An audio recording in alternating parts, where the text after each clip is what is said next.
we're really excited. We have both Oakland County Sheriff candidates, both clerk candidates, and both treasurer candidates, as well as the prosecutor, the Democrat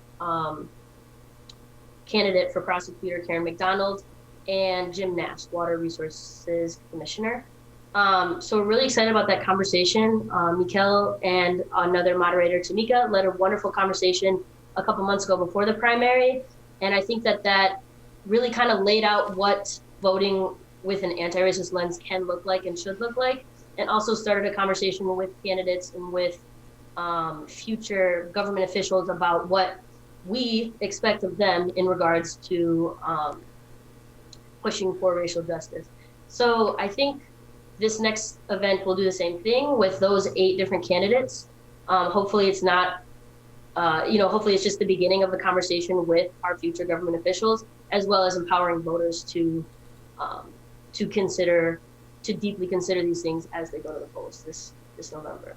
And, coming off of that, it's also really important because we're at a point in time where these questions regarding how certain offices and certain candidates handle racial disparities and outright racial injustice is very important, especially when you look at, sheriff. Of course, they're the chief peacekeeping officer for the entire county, and how they handle, crime, all across the board, but especially how they handle it through different communities among different, backgrounds and races is very important.